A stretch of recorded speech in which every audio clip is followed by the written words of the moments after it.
It is another beautiful sunrise here in the state of Florida, the Sunshine State.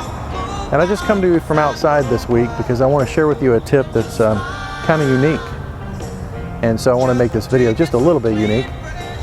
You know, in the agent community, often in the insurance world at large, agents will often share best practices. They'll hear something, pick up something on the street, or they'll be exposed to something from another agent that actually works and changes the whole paradigm of their business. Well, I think I was exposed to just such a thing this week, and since it's not copyrighted or proprietary material, I feel compelled to share it with you because I think it will help your persistency.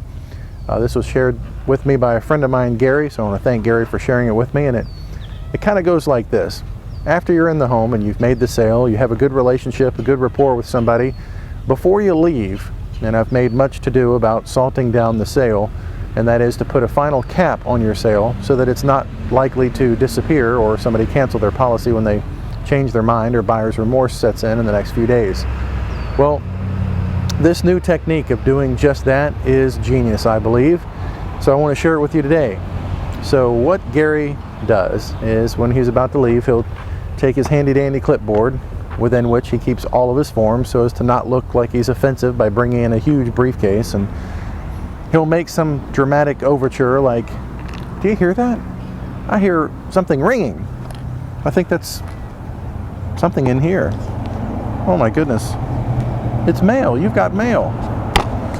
This envelope says from your policy and Christopher Westfall to Mary." Well, that's you. I know this is your mail, but do you mind if I read it to you while I'm here? I mean, I'll leave it with you, but this is for you, so do you mind if I leave it with you and read it to you? Of course, they say no. So we'll pull it out, and it says, "I am your policy. I am your policy. You and I have similar purposes in this world. It is your job to provide food, clothing, shelter, schooling, medicine, and other things for your loved ones. You do this while I lie in your strong box. I am your policy. I have faith and trust in you. Out of your earnings will come the cost of my upkeep. At times I may appear to be worthless to you, but someday, and who knows when, you and I will change places. When you are laid to rest, I will come alive and do your job. I will provide the food, clothing, shelter, schooling, medicine, and other things your family will continue to need, just as you are doing right now. When your work and toil are done, mine will begin. Through me, your hands will carry on. When you feel the price you are paying for my upkeep is burdensome, remember that I will do more for you and your family than you can ever do for me.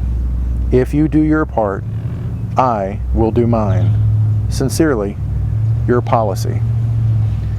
And I've been told that many an elderly lady will be crying, or at least showing some tears, when he reads that, because they really do have quite a burden to do while they're alive, and the policy will take care of that when they're not. Then he'll hand this to them, and they'll keep it with their policy to remember why it's so important to keep it. Gary's shared with me that he's had a near perfect record with persistency since he started implementing that in his practice. And I want to encourage you to do the same thing. It's not copyrighted material, it's just shared from one agent to another, so while it's in the public domain, I really encourage you to start using it, because it doesn't do anybody any good to write a piece of business, get paid on it, have some peace of mind to your client, and then to one day have them think of something else as a priority, cancel that policy, you lose the commission, they lose the coverage, their family has nothing to pay for final expenses with, all because the emotion of the sale is now gone. When you leave them something tangible, something to walk away from the sale and look at that thing again, right next to their policy, when they think of calling the number to cancel that, it will keep more business on the books, taking care of more clients that you wanted to do in the first place. So I just wanted to share that tip with you. This is going to be a quick video for this week, but I thought this important enough to share. So have a great week, everybody, and let me know if I can help. Bye-bye.